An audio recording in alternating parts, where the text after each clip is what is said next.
eh, iniciamos la grabación de esta segunda parte de la sesión de hoy.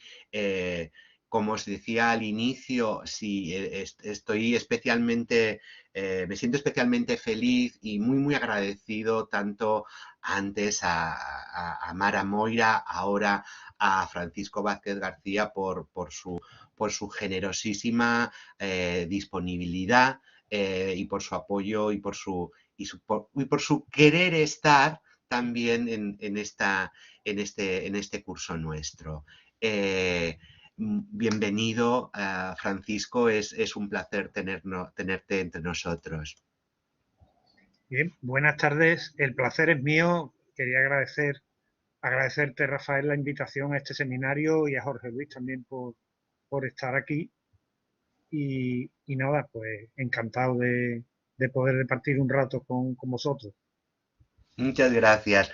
La idea que teníamos era la de, al hilo de algunas publicaciones del profesor Vázquez García, eh, mm, mantener algo así como o un diálogo o sencillamente que el propio profesor, aquí hay un lío porque no sé si es Paco, si es profesor, si Paco, le me puedes llamar tuteo. Paco sin problema, Rafael.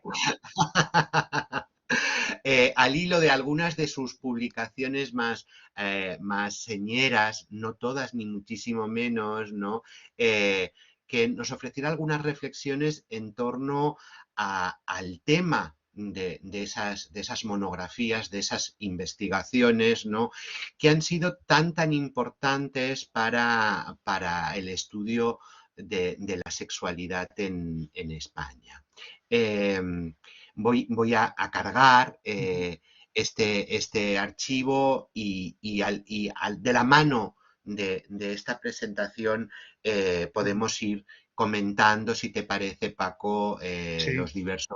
los diversos elementos, ¿no? Reflexionar un poco sobre tu trayectoria y también sobre la disciplina mismo, si es que podemos llamarlo como tal, de los estudios sobre la sexualidad en general y en concreto también sobre lo que hoy podemos denominar o que el curso se denomina estudios LGBTIQ+. Antes de iniciar este recorrido, muy brevemente presentar al profesor Vázquez García, quien es catedrático de Filosofía en la Universidad de Cádiz y uno de los máximos, si no el máximo especialista en historia cultural de la sexualidad en España.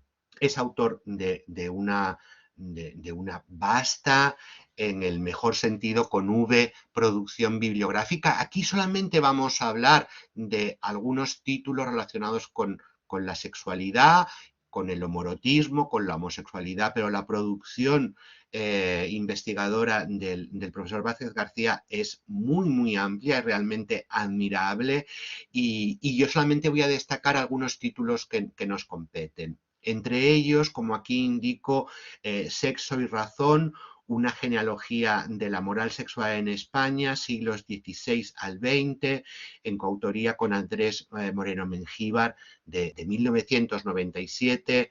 Por ejemplo, también 3 títulos escritos mano a mano. Después nos lo explicarás, Paco, ese mano a mano Sí. que es exactamente con Richard Cleminson, con otro gran investigador y querido amigo, Richard, titulado Los Invisibles, una historia de la homosexualidad masculina en España, 1850-1939, de Los Hermafroditas, Medicina e Identidad Sexual en España, 1850-1960 y, por último, Sexo, Identidad y Hermafroditas en el mundo ibérico. He puesto los títulos en español para que sea más Sí. fácil. En la presentación veremos cómo estos 3 libros escritos con Richard Cleminson tienen una edición original en lengua inglesa.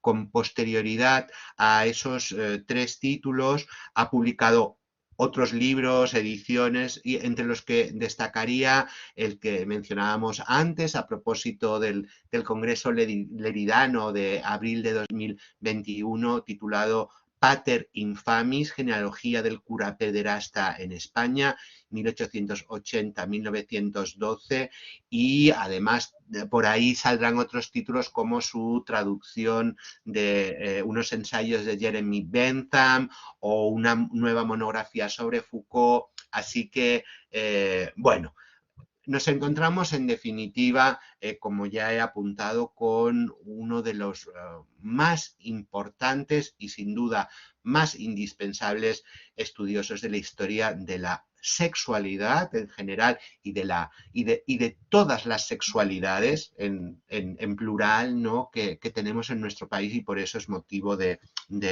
enorme agradecimiento por mi parte. Muchas gracias de nuevo, Paco, aunque parezca que sea muy repetido, Sí. estoy muy agradecido de que estés entre nosotros. Sexo y razón, este libro que está aquí en pequeñito, del año 97, es un libro que me gustaría que nos dijeras si es como el libro semilla que inicia tantos otros estudios, porque Sexo y razón es un ensayo que a partir de un conjunto de herramientas, bueno, de teorías y metodologías desarrolladas por Foucault, después comienzas a analizar un volumen de temas y de textualidades muy diferente. ¿Es Sexo y razón el punto de partida en tu trayectoria sobre los estudios de la sexualidad? Sí, muchas gracias, Rafael, por tu amabilísima presentación. Bueno, Sexo y razón es la obra, es el trabajo quizás que hicimos, hablo en plural porque buena parte de mi trabajo ha sido coral. Luego hablaré algo de cómo se cocina ese trabajo coral, ese trabajo con otras personas.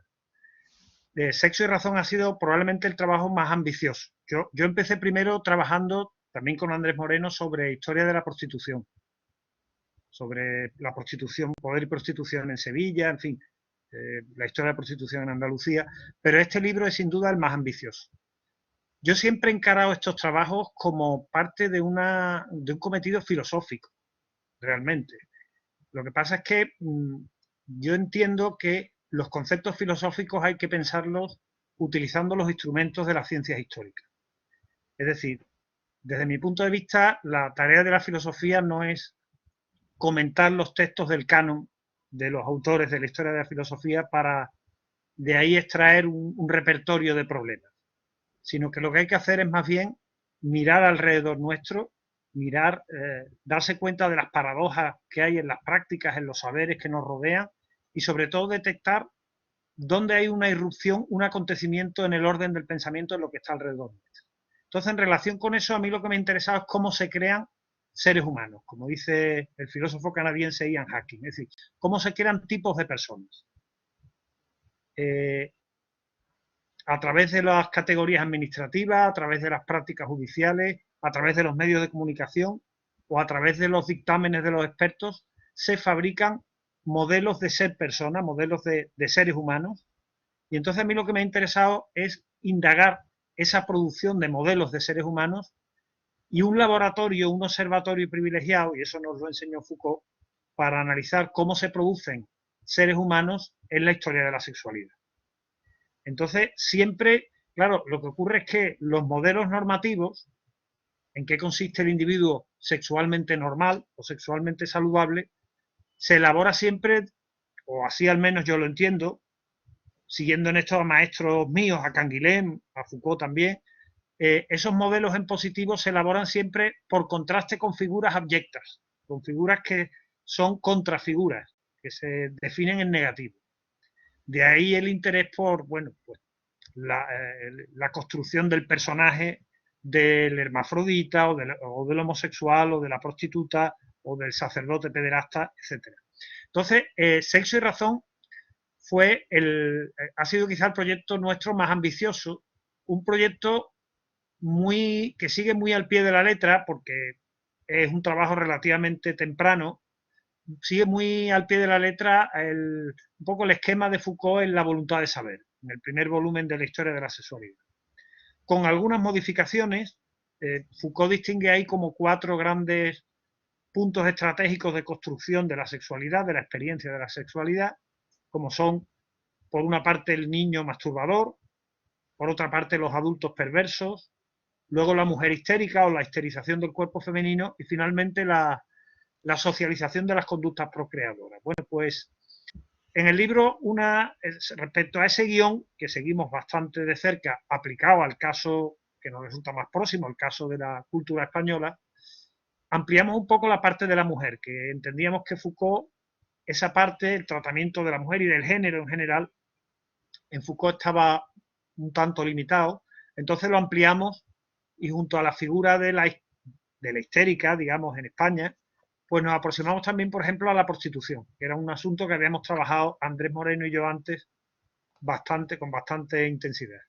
Entonces, aunque yo después me he manifestado autocrítico respecto a ese libro por ese cierto seguidismo de Foucault un poco al pie de la letra, y bueno, luego con la distancia he visto defectos, pero en lo sustancial, la orientación metodológica de ese trabajo en buena medida ha sido la que ha seguido marcando mi trayectoria en ese campo de la historia cultural de la sexualidad. Fue muy difícil ese libro porque acogía un periodo muy largo, acogía una temática muy diversa, desde la historia de la Iglesia y de la confesión o de la dirección espiritual, hasta la historia de la monstruosidad sexual, de los hermafroditas, la historia de la homosexualidad, acogía mucho, una intersección de campos muy diversas.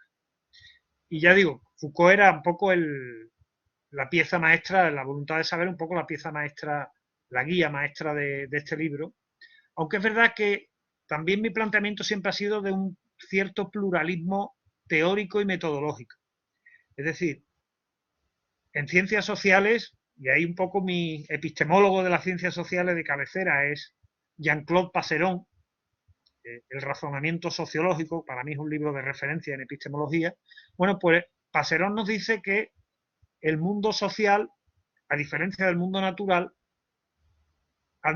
no admite una descripción única que pueda ser falsable, sino que por su condición histórica es absolutamente multidimensional. De manera que puede ser abordado desde perspectivas teóricas diferentes sin que sean contradictorias entre sí, porque unas atienden más unas dimensiones y otras atienden más otras. La cuestión es construir una visión integrada combinando distintas perspectivas. Y ese es un poco mi planteamiento. O sea, yo utilizo a Foucault, pero utilizo también mucho a Pierre Bourdieu, que para mí siempre ha sido muy importante, dependiendo del problema que esté investigando, Norbert Elias, los microhistoriadores italianos, que también para mí han sido fundamentales. Entonces, esa perspectiva de pluralismo metodológico y de pluralismo teórico, yo siempre la tengo en cuenta. Pero obviamente Foucault es un elemento central, sobre todo en estos trabajos de historia de la sexualidad. Yo he trabajado también sobre cómo se construye, es un tema aparte de este campo, sobre la sociología de la filosofía. Entonces, cómo se construye un filósofo español. Lo mismo que he trabajado sobre cómo se construye el personaje del hermafrodita, aquí sería un trabajo más autorreflexivo. ¿Qué es un filósofo español y cómo se construye? Ahí Foucault quizás tiene menos presencia, tiene más presencia otra referencia. Pero en fin, ese es un poco el horizonte en el que me muevo. Sí. Un horizonte dúctil, me parece que esa es una buena expresión, ¿no? Para a problemas diferentes, ¿no? Teorías y metodologías diferentes, que me parece que es especialmente fértil, ¿no? Sencillamente tengo aquí el libro encima y para que los estudiantes se hagan una idea, el capítulo primero de Sexo y Razón se titula Hermenéutica de sí e invención de la sexualidad infantil. El segundo capítulo se titula Lo normal y lo patológico, figuras de la monstruosidad sexual. El capítulo tercero se titula Políticas del burdel y el capítulo cuarto Tota Mulier in útero. En ese sentido, me parece que de alguna manera es una caja, ¿no? Es un tesoro a partir del cual hay personas que a lo mejor le pueden interesar todo, ¿no? Toda la genealogía de la moral sexual, pero hay personas que muy bien pueden quedarse en uno de los capítulos que abordan, contemplan y analizan circunstancias muy diversas en ese sentido, ¿no? Por ejemplo, en ese sentido, ese capítulo segundo, el de lo normal y lo patológico, figuras de la monstruosidad sexual, es de alguna manera quizá el inicio de lo que va a venir a continuación, que son esos estudios en torno a las representaciones de, por ejemplo, el hermafroditismo, ¿no? Y de esos monstruos otros. Pasamos, si te parece, Paco, a la siguiente imagen, que es este libro, cuya el título la traducción en español es Sexo, Identidad y Hermafroditas en el mundo ibérico, 1500-1800. Pero que la edición original es la edición, como antes decía, inglesa de 2013. Aquí en este libro, cuando habláis, es un libro coescrito con Richard Cleminson, estáis pensando en el mundo ibérico, estáis pensando en Portugal y España, ¿no? Que eso es muy interesante, y sobre lo que te quería también preguntar, ¿no? Sobre, a veces me parece que a veces estamos muy ensimismados, ¿no? Dentro de España o dentro de donde estemos, ¿no? Con suerte miramos hacia Hispanoamérica, ¿no? Y no tan frecuentemente miramos hacia Portugal. Y eso me parece que es un elemento muy a tener en cuenta de este tipo de investigaciones. Pero además de este libro, me parece que es muy interesante también el estudio de algunos casos muy importantes. Antes, Mara Moira nos hablaba de que se estaba traduciendo o que se iba a publicar en breve la traducción de la monja alférez, de la autobiografía de Catalina de Araújo, ¿no? En Brasil. Y justamente Araújo es una de las personas, personalidades, personajes, uno no sabe muy bien qué es Araújo, una de las personas que estudiáis en este libro. No estoy poniendo los libros en orden de publicación, sino en orden de los periodos históricos tratados. Por ejemplo, abarca desde fines de la Edad Media hasta finales de la Ilustración, principios del Romanticismo. ¿Por qué este libro, Paco? Sí, bien, este libro, claro, tratar el asunto de, digamos, de las anatomías sexuales atípicas y cómo se han experimentado históricamente a partir de un espacio cultural y geográfico como es el ibérico, de España y Portugal, para la mirada anglosajona es tratar un asunto, digamos, de un ámbito periférico, del global, si no del global south, pero sí en cierto modo de la periferia respecto al ámbito noroccidental, que ellos consideran el eje.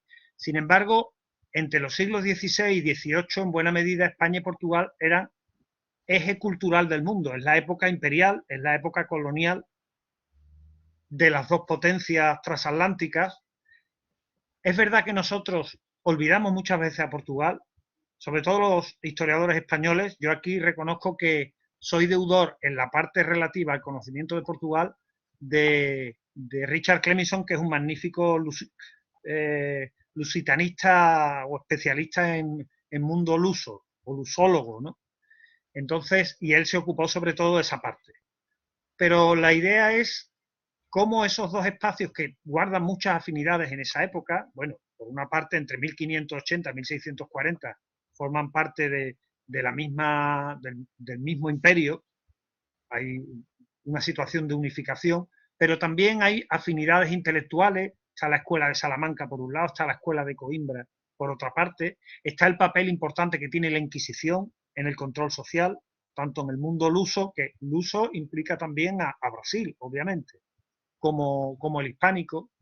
Entonces, este libro que vino después del que dedicamos al siglo XIX, lo que trata sobre todo es de rescatar un orden de los géneros y de los sexos que es muy distinto al que nosotros conocemos, al que nosotros experimentamos.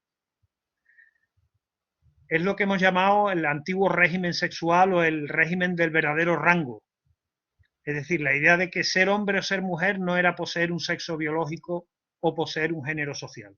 Era pertenecer a un estamento, igual que hablamos de los villanos y de los nobles, pues hombre y mujer era una pertenencia estamental, y era una pertenencia estamental jerárquica, por lo tanto, que no se consolidaba o no se fundamentaba en la biología, en el descubrimiento de la naturaleza.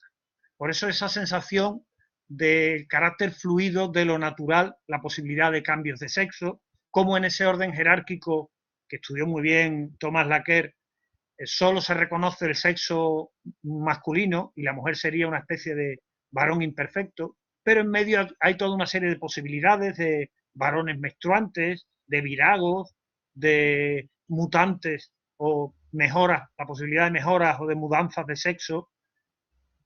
En fin, ese espacio sumamente fluido desde el punto de vista natural, que no significa, y aquí sí nos distanciamos de Foucault, que esa época, que el Renacimiento, el siglo XVII, sea una especie de paraíso o de Arcadia donde las personas de anatomía sexual atípica o los hermafroditas pudieran elegir libremente de sexo y navegar de un sexo a otro.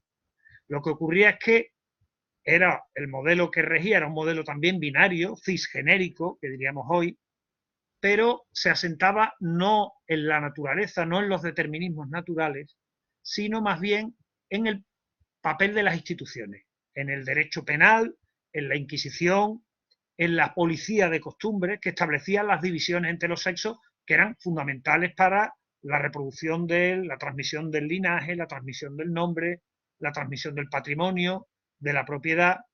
Lo que ocurre es que, y es lo que nos choca a nosotros, es que esa división no se asentaba en divisiones biológicas. La biología era fluida y, sin embargo, eran las instituciones, por lo tanto, las encargadas de establecer esas distinciones. Por eso la cautela, claro, Foucault llega a sugerir que los hermafroditas, llegada a la edad núbil, desde el punto de vista del procedimiento judicial, podían elegir un género u otro, pero esto no era así. Eso era solo en lo que se llamaban hermafroditas perfectos, es decir, donde no se podía saber el sexo predominante.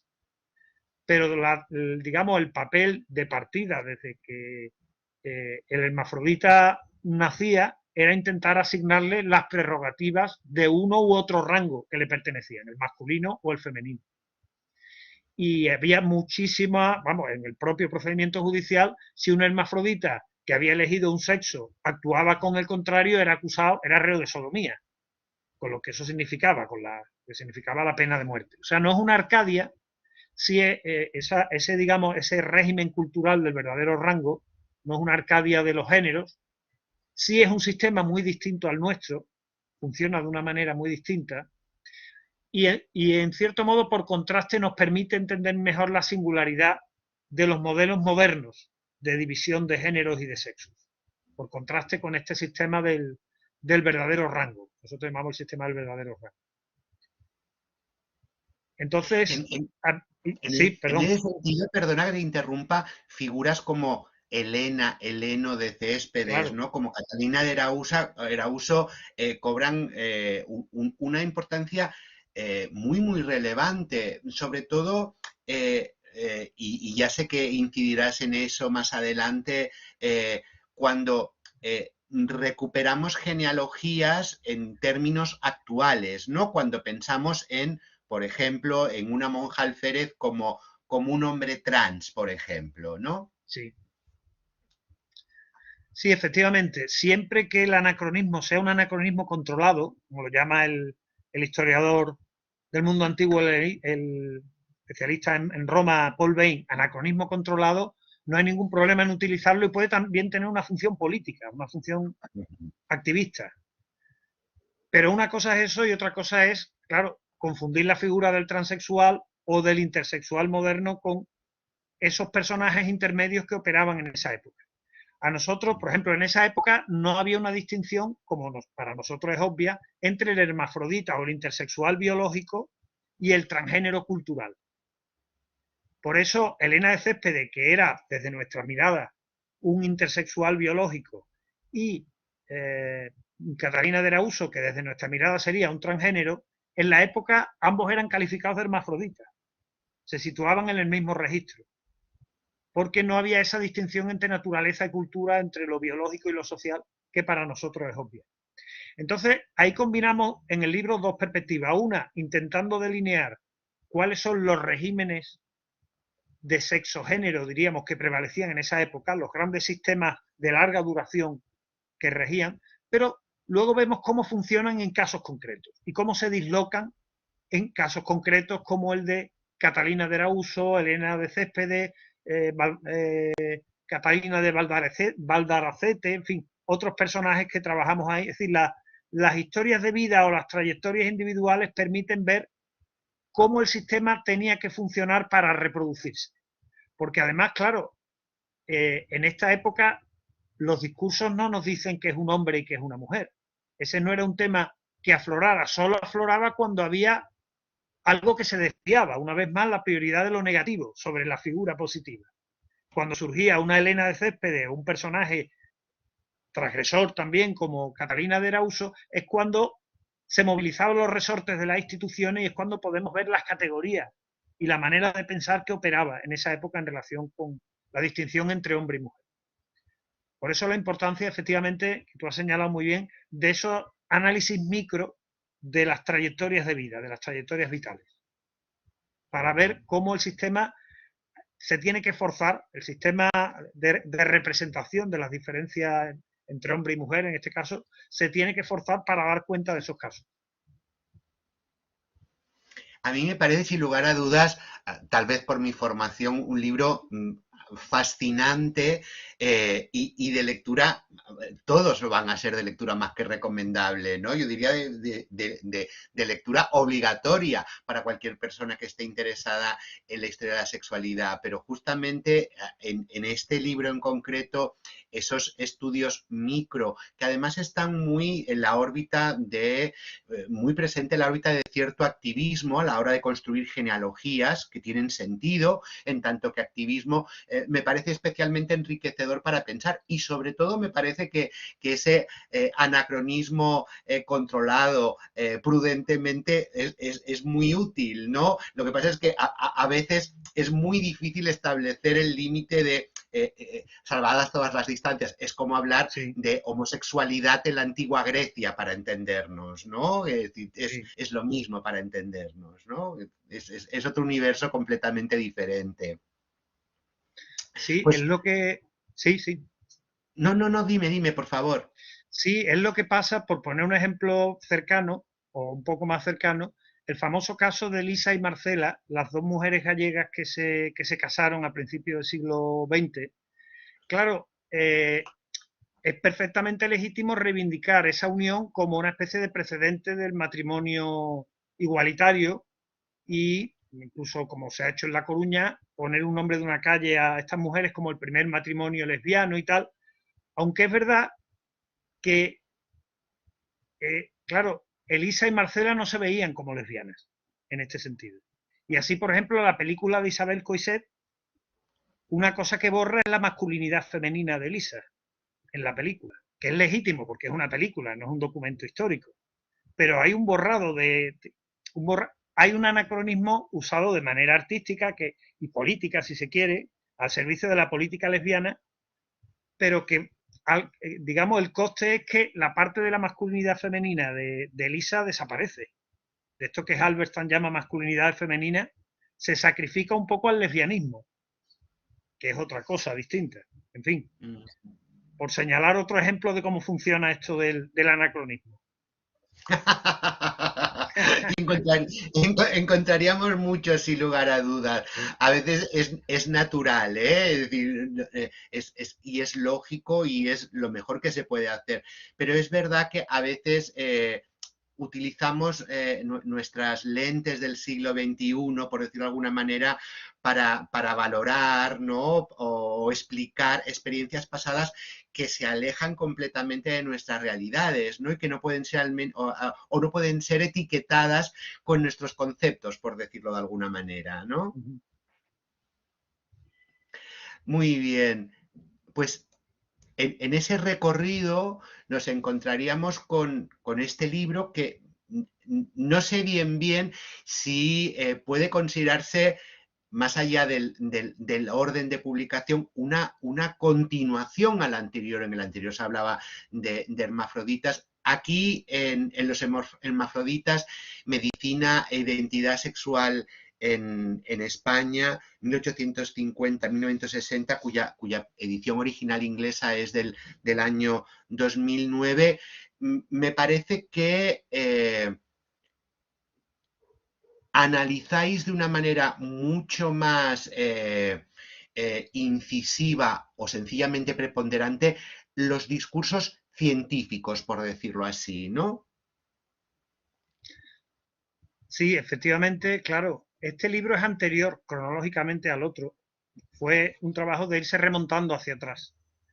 Y así como el otro lo que narra es cómo ese régimen del verdadero rango cuaja entre los siglos XVI y XVII y cómo a partir de la Ilustración se va resquebrajando y empiezan a desaparecer ese modelo del sexo único y todos esos personajes del varón menstruante, de los hermafroditas, empiezan a ser considerados fábulas por el pensamiento ilustrado y se impone un modelo de dos sexos biológicamente diferenciados. Pues en este libro vemos precisamente cómo funciona el régimen de lo que Foucault mismo llamaba el verdadero sexo. Es decir, el problema a partir de Ilustración, decididamente del siglo XIX, va a ser en los casos de anatomías sexuales atípicas, donde no se sepa el sexo de la persona, la cuestión será ahora no establecer el rango, los atributos o prerrogativas de estatus, de si son de mujer o son de hombre. El problema será encontrar un marcador biológico que establecerá la verdad de la identidad de ese sujeto. Y ahí el papel lo desempeñará la medicina forense de una manera determinante, que será la encargada de diagnosticar en los estados modernos el verdadero sexo biológico del sujeto, y lo que analizamos es cómo esos marcadores biológicos van cambiando. Cómo primero era la anatomía genital externa, los rasgos sexuales secundarios, incluso los gustos sexuales, pero luego como a finales del siglo XIX, a partir de los años 70, con Klebs, aparece la idea del tejido gonadal. El marcador ya no van a ser la morfología genital externa e interna, sino el examen microscópico del tejido de las gónadas. Como después, hacia 1915, aparece un nuevo continente, una nueva manera de, un nuevo mundo, que es el de las hormonas, el de las secreciones internas, el de la endocrinología, que va a obligar a definir la identidad sexual no como una estructura de partida dada, de hombre o mujer biológica, sino como un proceso de diferenciación hormonal, de diferenciación sexual. Como luego en España entra ya a mediados del siglo XX, y aquí se produce el cambio, cómo se recibe la categoría de género a partir de los trabajos de Money. Y por lo tanto, cómo se produce el resquebrajamiento ahora del régimen del verdadero sexo para pasar, a partir de Money y su recepción aquí en España, al régimen del verdadero género en este caso. Es decir, lo determinante de la identidad del sujeto no es un marcador biológico, sino que la identidad del sujeto viene determinada por el género socialmente interiorizado o socialmente aprendido. Y la biología o la apariencia biológica del cuerpo habrá que modelarla con arreglo a ese género que en principio lo deciden los padres y fundamentalmente el médico. Los médicos en los casos de recién nacidos de sexo dudoso, de sexo biológico dudoso. Entonces aparece ese nuevo modelo ambientalista, construccionista si se quiere, que es el del verdadero género, es el del modelo, el paradigma Money, que es el que, bueno, a partir de los 90 se empieza a cuestionar, a su vez, por los activistas intersexos, por los costes, por el secretismo, por la sobrevisualización, sobrevisibilización de estas personas por la mirada experta, por la mirada médica, la cantidad de problemas de la cirugía de intervención sobre intersexuales con las secuelas que deja para su vida sexual, para su equilibrio psíquico, etcétera, y la aparición de, a partir del 2006, una reunión de endocrinólogos internacional muy importante, lo que se llamó el Consensus Statement, y el intento de, si no eliminar la cirugía de normalización genital que estableció Money, por lo menos de atenuar sus efectos sobre las personas y intentar atenuar la estigmatización, aunque ahí todavía hay muchos combates y hay muchas luchas todavía pendientes. Pero a partir de los 2000, por las críticas que vienen de los 90 al modelo Money, se empieza como a atisbar otra cosa distinta, que yo le llamo el género autooperable. Y eso en los textos que tienen los participantes en el seminario, pues supongo que ya lo habrán visto. Pero de eso no hablamos en el libro. El libro se queda con la recepción del modelo Money prácticamente y con la aparición de la categoría de transexualidad en España. De la primera introducción de esta categoría en el ámbito médico. Por eso es verdad que es un libro más centrado en historia de la ciencia. Un libro un poco más técnico que fue por eso bastante laborioso de construir. Sin lugar a dudas, debía ser realmente un reto, ¿no? Introducirse en ese conjunto de discursos que están tan alejados de vuestra órbita natural de trabajo, por decirlo de alguna manera, ¿no? Y en ese sentido, quería preguntarte dos cosas sobre este libro. En primer lugar, sobre la importancia de una personalidad que mucha gente ignora cuando trabaja historia de sexualidad en España, que es Gregorio Marañón, ¿no? Y en segundo lugar, una duda que una vez me planteó un estudiante, y es, ¿cómo es que este libro acaba en parte ya has contestado, acaba en 1960 y no en 1975, ¿no? Pareciera que debiera ser como lo más... Estamos acostumbrados a esas cifras de, por ejemplo, guerra civil o de final del franquismo, etcétera, ¿no? ¿Cómo lo ves? Sí, bueno, las dos cosas. Lo primero, Marañón es un personaje central en este libro, claro. Se le conocía con el nombre del Darwin español y tuvo su obra muchísima repercusión, no solamente en España, sino en Latinoamérica, muy importante, pero también incluso en Francia, ¿no? Fue un autor traducido y muy comentado y conocido. Marañón fue fundamental en el momento en la introducción del criterio endocrinológico a la hora de definir la identidad sexual de las personas, de lo que se llamó con la endocrinología estados intersexuales. De manera que todas aquellas desviaciones, no solamente del sexo biológico, sino también de la sexualidad y del género, desde los hipogonadismos, eunucoides, hasta incluida la homosexualidad, fueron unificados en el concepto de evolución de la diferenciación hormonal y del concepto de estados intersexuales. De manera que la homosexualidad era un estado intersexual más. Y Marañón pensaba, de hecho, que se iba a poder averiguar la base hormonal de la homosexualidad. Y confiaba en que iba a estar muy relacionado con la cantidad de hormonas, porque claro, con la endocrinología lo que se establece es que todos estamos compuestos de manera mixta de hormonas masculinas y femeninas, y que nunca la diferenciación sexual implica la posesión en exclusiva de un tipo de hormonas y no de las otras. Pero Marañón pensaba que la homosexualidad, probablemente los homosexuales registrarían más cantidad de hormonas femeninas que masculinas. Los homosexuales varones, claro, hombres. Su sorpresa, y esto él lo vio como un escándalo, es que los experimentos que hizo Zondek y que hizo Laquer también, el antepasado de Thomas Laquer, en Holanda y en Alemania, mostraban más bien que no, que en absoluto, que la cantidad de hormonas no tenía nada que ver con la preferencia sexual y que incluso tenían más hormonas femeninas los varones heterosexuales que los homosexuales, en muchos casos. Entonces esto él mismo lo vio, y ahí lo analizamos en el libro, lo vio como una especie de escándalo porque no se lo esperaba él.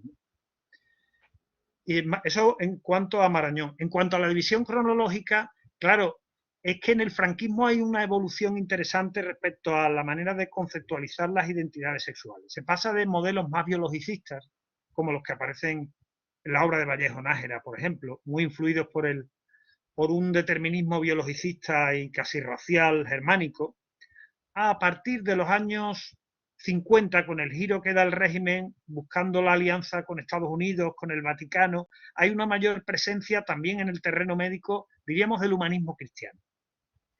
Entonces ahí hay un médico muy importante que aparece también en esa parte del libro, que es Botella Lluïsà, que es el tío de Ana Botella, que fue alcaldesa de Madrid. Bueno, pues Botella Lluïsà, desde esta perspectiva del humanismo cristiano, es de los primeros que empieza a aceptar la categoría de género. Es decir, la idea de que no es lo biológico, sino que es más bien lo ambiental lo que debe guiar el criterio diagnóstico del médico, incluso del forense. De manera que si viene una pareja que han vivido como hombre y mujer toda la vida, pero se descubre que había, por un problema de dolores inguinales, de pronto se descubre que el que era varón era mujer, lo que viene a decir Botella Lluïsá es que, bueno, lo determinante no es en este caso la biología, sino, aparte de que es mayor escándalo romper ese matrimonio y hacer que rectificar el acta de, digamos, de registro civil de la identidad de esa persona, que mantener las cosas como están. Entonces, digamos que el concepto de género ya en el mismo franquismo se empieza a introducir en el terreno médico y se empieza a introducir también la categoría de transexualidad, que Botella Lluïsá empieza a hablar también de ella. Entonces, claro, los cortes de la historia política no coinciden con los cortes de la historia cultural necesariamente, son cronologías distintas. Entonces, el momento de cambio está más en los primeros 60 casi que en el 75 propiamente, en este caso, aunque en la historia política el cambio se sitúe cronológicamente de otra manera. Es muy interesante y yo creo que es muy relevante, ¿no? Que a veces segmentamos la historia y nos dejamos llevar, ¿no? Por determinados parámetros que pueden ser Sí. muy claros, muy objetivos, 1939, por decirlo así, 1975, pero que a tantos otros efectos pueden ser muy estériles o poco productivos, ¿no? Como es como nos estás demostrando en relación con el contenido de esta monografía. Claro, porque en esto tenemos que aprender un poco de Brodel, ¿no? La idea de la pluralidad de tiempos. Hay una pluralidad temporal de manera que el tiempo de la política o de la historia socioeconómica no es el tiempo de la historia cultural. Un caso también muy claro en relación con el franquismo, que yo también he trabajado, aunque es otro registro distinto, es el de la historia de la filosofía. Se decía, bueno, es que llega el franquismo y el panorama intelectual y filosófico en España se convierte en un erial. Bueno, no es tan inmediato. En las instituciones sí. Y a partir de los 50 muy claramente hay el regreso del tomismo y de la escolástica, pero todavía la escuela de Ortega se sigue manteniendo en los años 40 con discusiones sobre el problema de las generaciones, por ejemplo, muy importante entre Julián Marías y Laín, que se mueve a una altura internacional, o sea, relevante. O sea, no, el corte no podemos decir que el erial empieza cuando Franco, digamos, cuando Franco gana la guerra civil. Son tiempos diferentes. Es así, es así. En ese recorrido que estamos haciendo, nos vamos a un libro tal vez más conocido que los anteriores, ¿no? Tal vez porque apela de entrada, ¿no? Aunque no creo que sea así, pero apela de entrada a un potencial de público mayor como es Los Invisibles, una historia de la homosexualidad masculina en España 1850-1939, cuya edición original inglesa es de 2007. Y aquí también nos encontramos con ese otro corte diferente, ¿no? Pienso en la monografía de Alberto Mira de Sodoma Chueca, ¿no? Que hace ese recorrido en torno a los discursos y las representaciones del homorotismo, de la homosexualidad en España durante el siglo XX. Este libro vuestro, en cambio, no, lo que hace es, no empieza el 1 de enero de 1901, por decirlo así, sino que se va un poquito atrás y me parece que es una muy buena muestra de lo que es vuestro trabajo, en donde no solo están muy presentes las fuentes literarias, sino además las fuentes médicas, las fuentes criminológicas, las fuentes pedagógicas, perdón. ¿Qué aporta Los Invisibles a la visibilidad gay, por decirlo de alguna manera extemporánea? Sí, en Los Invisibles, claro, arrancamos de mediados del siglo XIX porque queríamos poner a prueba un poco la vulgata Foucaultiana, más que el planteamiento de Foucault, lo que se puede considerar una vulgata Foucaultiana. Esta idea de que la homosexualidad la inventa fundamentalmente como categoría y modelo de subjetividad, la inventa el saber psiquiátrico y luego se difunde por el resto del cuerpo social a partir de mediados del siglo XIX. Claro, esa Vulgata Foucaultiana ha dado lugar a una especie de modelo lineal, curiosamente, de la historia de la sexualidad, en la que unas figuras van sucediendo a otras. De manera que, por recoger un poco lo que sería ese paradigma de la Vulgata Foucaultiana, primero estaría un modelo de relación homoerótica marcado por la diferencia de edad y por los roles pasivo-pasivo, activo-pasivo muy estrictos, muy rígidos en el mundo, siempre hablando del mundo occidental. En el mundo de la antigüedad, en la antigüedad clásica, aunque se mantendría ese modelo marcado por la edad, pues también a lo largo de la Edad Media. A partir del siglo XVIII, ahí están los trabajos de Trumbach, siguiendo este paradigma un poco Foucaultiano, aparecería un nuevo modelo de relación homoerótica marcado por podríamos llamarlo la inversión de género, es decir, por la adopción de roles, en el caso de la homosexualidad masculina todo el tiempo, que es lo que nosotros también trabajamos en el libro. La adopción de roles, en este caso femeninos, con la aparición del Molly, del que habla Trumbach, y luego finalmente se llegaría a partir aproximadamente del siglo XX, la obra de Freud ahí determinante, aparecería propiamente el homosexual como algo distinto de la inversión de género, que estaría determinado por la elección de objeto sexual y no ya por la adopción del rol del género opuesto. Claro, ese modelo evolutivo ¿a qué lleva? Pues tiene una traducción incluso en el terreno político, porque lleva a considerar a la figura, en terminología popular, del marica, en terminología técnica, el invertido, como lo llamaba la psiquiatría, como una especie de figura, digamos, evolutivamente superada, y como una figura que en cierto modo contribuye a ridiculizar al gay moderno o a denigrarlo, una figura periclitada, diríamos. Entonces, frente a ese modelo, nosotros aquí encajamos o recogemos bastante la crítica que hace Sidgwick a este modelo un poco lineal de que una figura sustituye a otra, y lo sustituimos por un modelo en el que las figuras más antiguas coexisten con las nuevas e interactúan entre sí.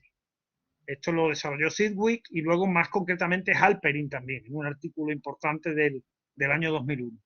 Entonces, a partir de esa crítica, en cierto modo, a la Vulgata Foucaultiana, es como encaramos cómo se consolida la figura en el saber médico, pero también en otros registros de fuentes, como tú has señalado, el personaje o la subjetividad del homosexual y antes del invertido, podríamos decir. Pero bien, intentando ver cómo interactúan entre sí estos modelos de homoerotismo que no se suceden unos a otros, sino que coexisten en el tiempo. Ese es un poco el planteamiento. Claro, recogemos una experiencia que es la experiencia de las relaciones homoeróticas en la cultura española antes de la Guerra Civil. Antes de la Guerra Civil, que no, ahora se está trabajando mucho el franquismo y hay muchas fuentes criminales y judiciales. De esa época anterior, como no había una legislación, quitando el periodo de la dictadura de Primo de Rivera, que el Código Penal del 28 dura muy poco, pero como no hay documentación penal, era como más difícil captar esa experiencia. Entonces había que espigarla de fuentes literarias, de la prensa. Yo después he seguido recopilando mucho material, porque ahora con los sistemas de búsqueda digital de la prensa, de las hemerotecas digitales, pues se abre un campo muy grande. Pero bueno, ahí ya tocamos algo de ese tipo de fuentes, también la pedagogía, también la criminología. Entonces intentamos reconstruir la singularidad española de cómo el saber o el pensamiento en España adapta esa aparición del personaje del invertido y luego del homosexual al caso particular nuestro. Y ese fue el cometido de esta investigación, que intenta tomar distancia, no de Foucault directamente, porque es muy cuestionable que Foucault sostenga ese modelo lineal, más bien los que han construido esa Vulgata se apoyan en unas citas de la voluntad de saber muy particulares para luego adoptar ese modelo. Pero, en fin, se trata de tomar distancia de él. Bueno, se trata en definitiva de aprovechar y adaptar todo lo mucho que sugirió, ¿no? Tampoco la historia de la sexualidad, como después veremos, es una historia de la sexualidad en un sentido estricto, ni mucho menos, ¿no? Y me alegra mucho que hayas citado a Yves Kossowski-Sedgwick y a David Halperin, que comentamos en sesiones precedentes, porque nos parecen dos de los pensadores, de los historiadores, llamémoslo como queremos, más renovadores, ¿no? Para saber dónde estamos en torno justamente a la historia de la sexualidad. Y de este título del 2007 pasamos a uno del 2020. Es decir, aquí estamos haciendo como un non-stop music, por decirlo de alguna manera rápida, y parece que un libro se sucede al otro como por arte de ensalmo. No, como os podéis imaginar, cada una de estas monografías significan muchas horas de trabajo, de archivo, de análisis, de reflexión, de escritura, ¿no? Yo lo estoy haciendo de una manera como, aquí van saliendo libros como si Francisco Vázquez García fuera como un muñidor de libros, ¿no? Pero detrás de cada uno de estos títulos hay una investigación realmente admirable por atenta y sobre todo por iluminadora. Quiero pasar ahora a este título del año pasado, Pater Infamis, genealogía del cura pederasta en España, 1880-1912, un poco para preguntarte en torno a lo que ya antes nos comentabas a propósito de las microhistorias, ¿no? De una o de un erauso, de Céspedes, para hablar del reto, no de la gran panorámica, en otros libros eran 3, 4 siglos los que trabajabais, ¿no? Y aquí te concentras en un periodo muy acotado, ¿no? A tu entera disposición. Pater Sí, Infamis. sí, en Pater Infamis, claro, el elemento suscitador de este trabajo, yo casi todas las investigaciones que hemos hecho siempre están vinculadas a experiencias del presente, a intentar encontrar, hasta cierto punto, delimitar qué es lo que está pasando, en el sentido de que qué nuevas perspectivas a la hora del pensamiento en relación, en este caso, con la sexualidad, se están abriendo.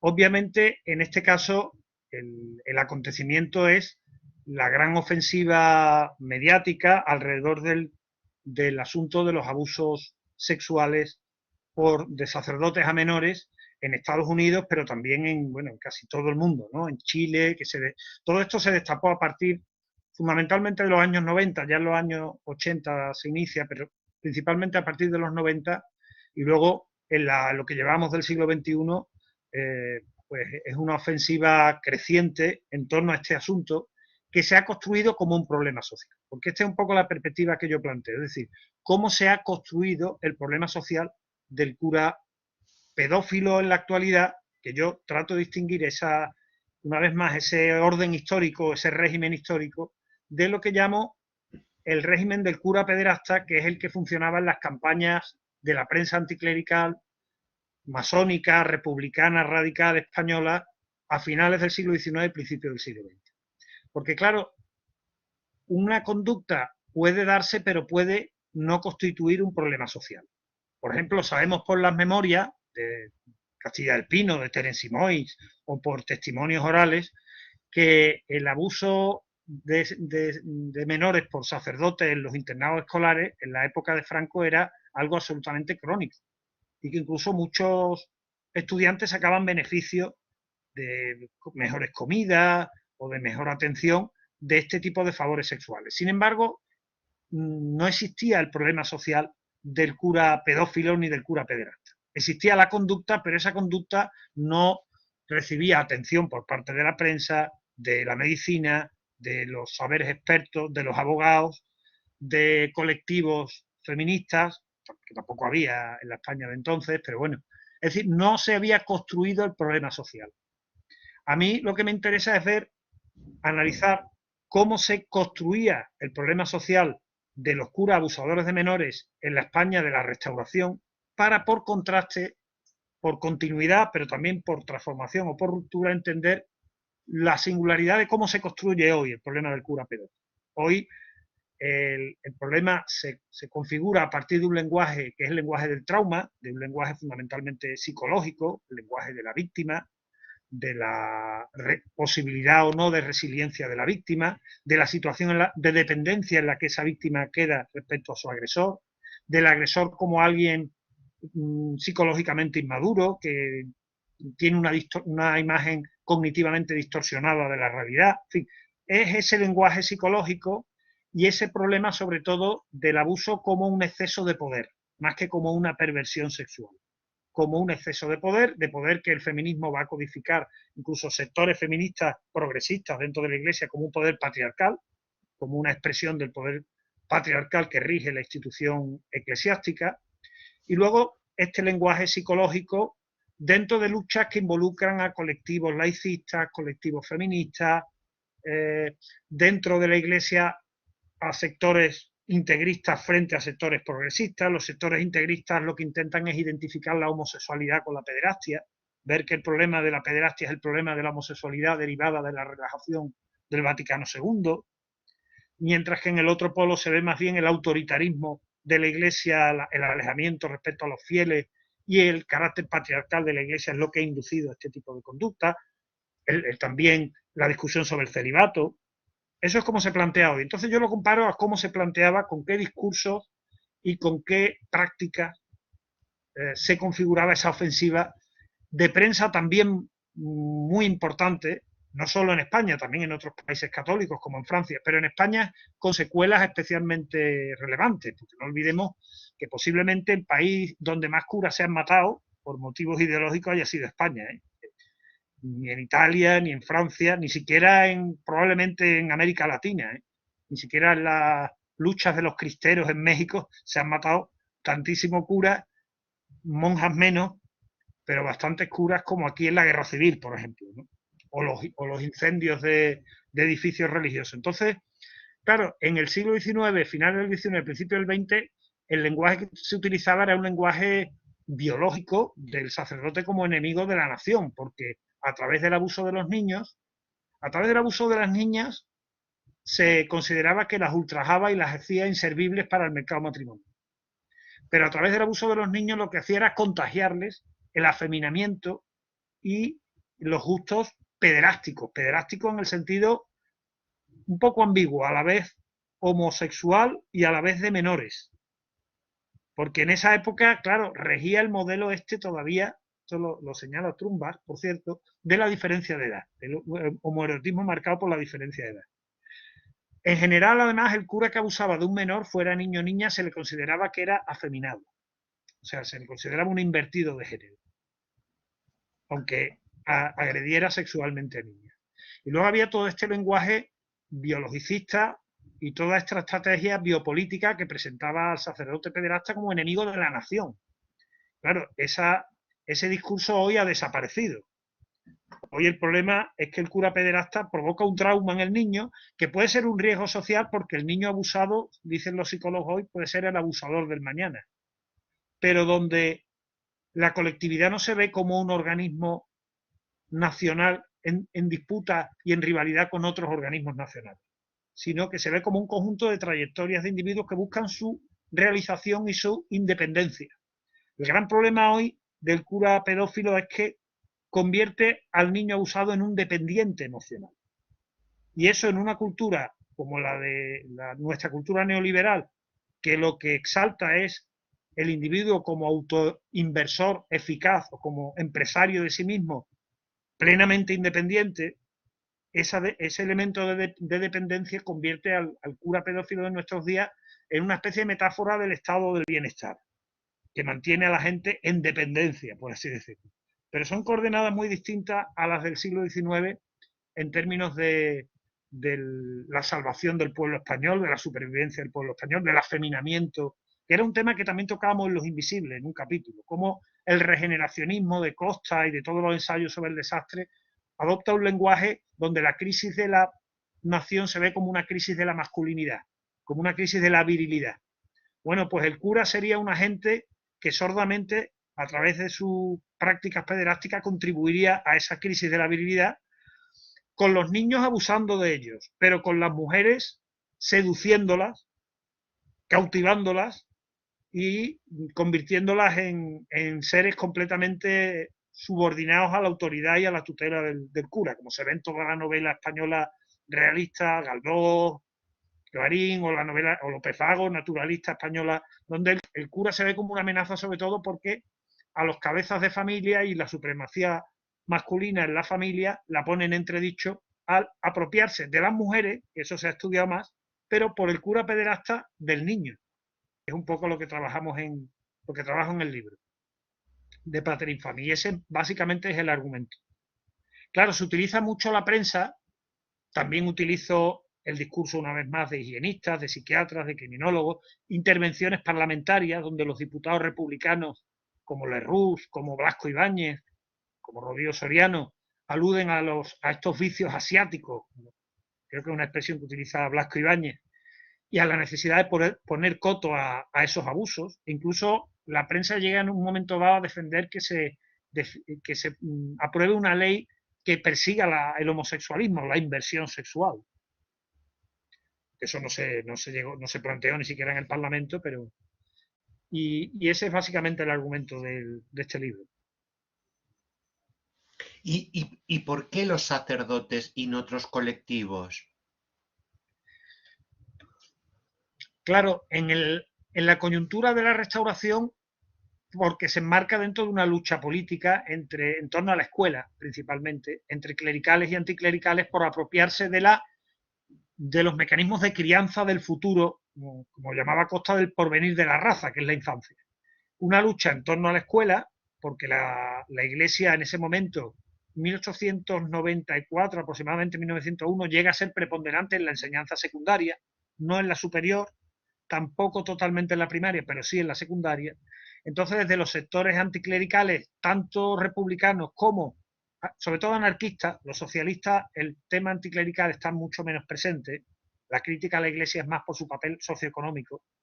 Pero los anarquistas, este tema de la sexualidad, de la crítica anticlerical por el tema de los abusos sexuales de los curas, con las mujeres, pero con los niños también, está muy presente. Entonces, hay una lucha en torno a la escuela, hay una lucha también en torno a la protección de la infancia. Empiezan a surgir las instituciones y asociaciones de protección a la infancia. Y el debate es acerca de cómo los curas, la socialización que llevan a cabo en sus escuelas es reaccionaria. Va contra el progreso de la nación en el discurso republicano o va contra la instauración de una sociedad sin clase en el discurso obrero. En el discurso obrero, el cura no es un enemigo biológico de la nación, pero sí es un enemigo biológico de la clase.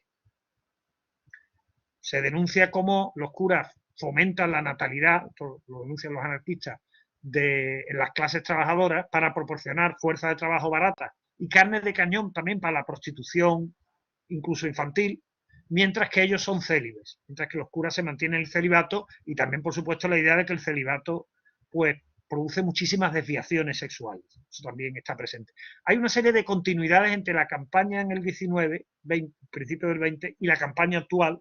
Por ejemplo, la crítica al celibato como un elemento con una capacidad de causar patologías mentales, o por ejemplo el argumento que animaliza y deshumaniza como un monstruo, como un depredador al cura abusador, que estaba en el pasado. Yo analizo incluso las caricaturas en el pasado comparadas con las que aparecen en los blogs digitales hoy en el presente. Hay continuidades en los argumentos también. Normalmente se utiliza muchas veces el caso más violento, más extremo, como si fuera el caso representativo.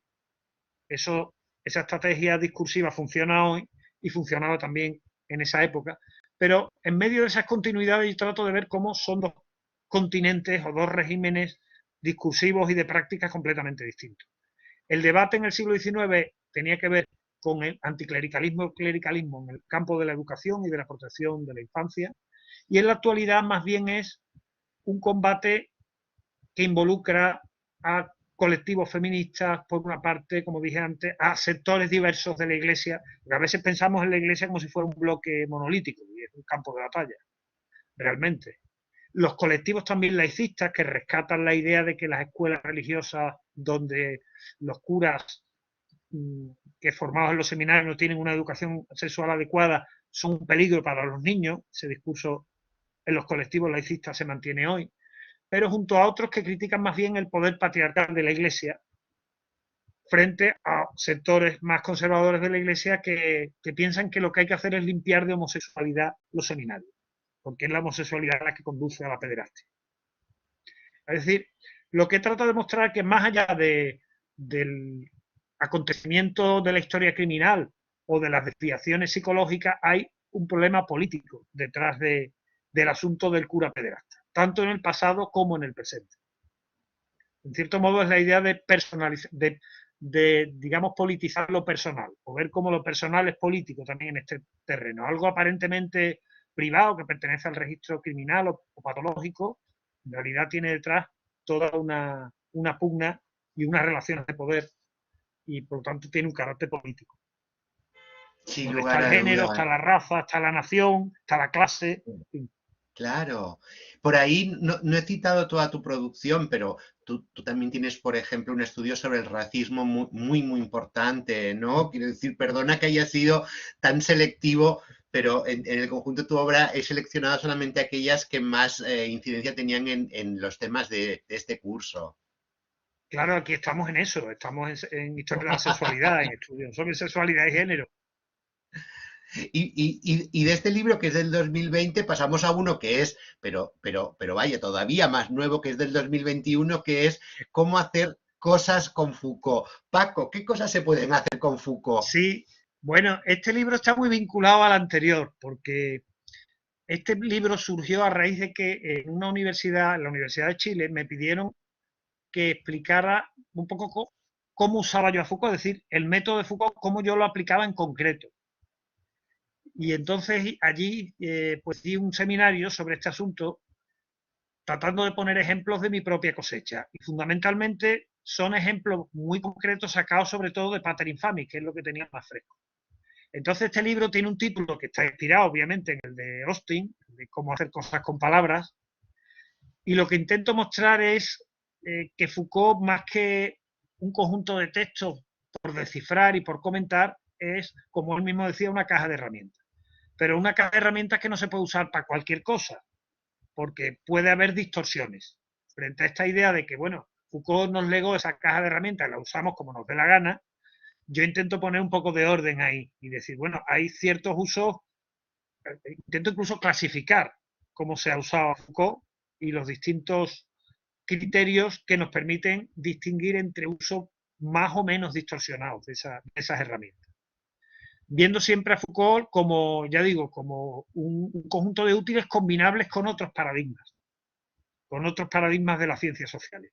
Porque para mí lo importante no es ser Foucaultiano, burdisiano, eliasiano, esas discusiones de carácter tribal, que son muy propias del campo filosófico, para mí no tienen ningún sentido. Es decir, cuando tratamos de ver el potencial que tiene una investigación, lo interesante es en qué medida con esas herramientas teóricas, que pueden ser de procedencia muy dispar, se construye un problema y se es capaz de ejemplificar ese problema.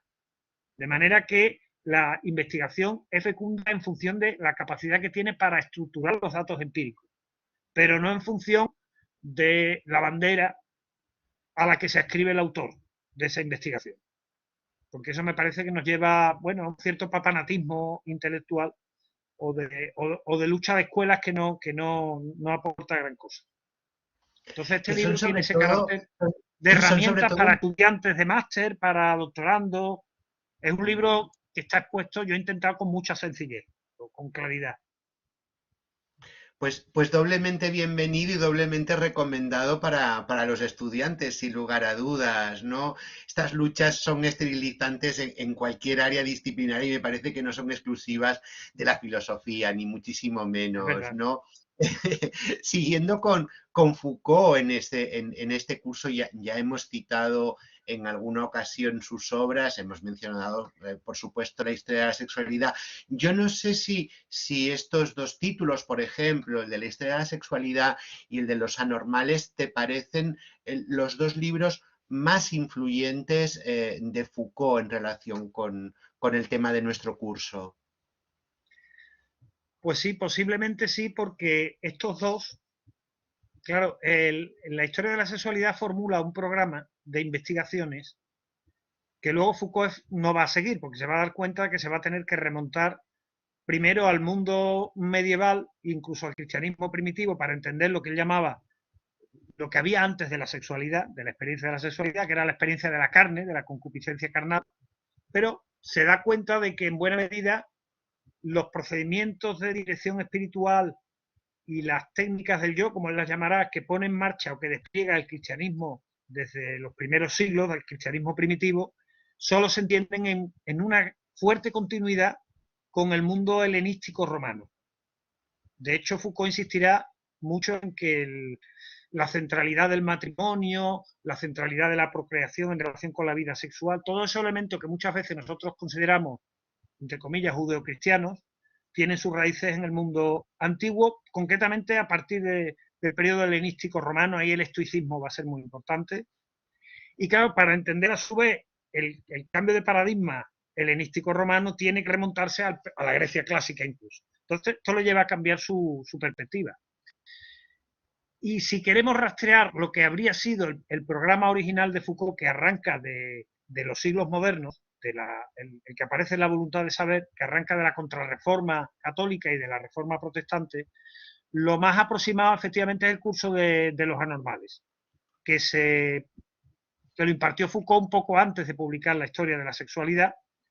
Luego en los manuscritos se conserva, por ejemplo, el volumen que iba a dedicar a la cruzada antimasturbatoria, al niño masturbador y todo esto. Ese hay un manuscrito casi completo, que se llama La cruzada de los niños. La cruzada de los niños, pero ese no está publicado, está en manuscrito. Y en los anormales vemos todos los temas que Foucault presenta como de forma programática en La voluntad de saber, tratados un poco más en profundidad. El tema de la confesión y de la medicalización de la confesión, el tema del hermafrodita y de los perversos también, el tema de la histeria, aunque la histeria la toca más en el poder psiquiátrico, quizá, pero sí, yo creo que esos dos textos para Foucault como historiador de la sexualidad en el mundo moderno y contemporáneo, otra cosa es el mundo antiguo y cristiano, primitivo cristiano, estos dos son los más próximos a la problemática del seminario vuestro, efectivamente. Muy bien, pues ahí están bien recomendados. Entonces, para quien Sí. quiera hincarle el diente, están en español también. Yo he puesto sencillamente las portadas de los textos originales. No quería dejar de preguntarte sobre otra novedad también de este año. Yo no sé si es que la pandemia te ha permitido trabajar muchísimo o es el típico tapón que en un momento dado uno tiene muchos trabajos en cartera o en prensa y de repente aparecen todos de golpe, ¿no? Porque estamos hablando de novedad también, el caso de la traducción, ¿no? Y el estudio de los ensayos de Jeremy Bentham sobre el homorotismo. De repente nos encontramos al Francisco Vázquez, filósofo también, pero filósofo de un filósofo que estudia el erotismo y la sexualidad con una trayectoria muy curiosa. El filósofo es bien importante, indispensable para conocer la cultura de la ilustración inglesa, ¿no? Pero lo que es interesante es la trayectoria de estos textos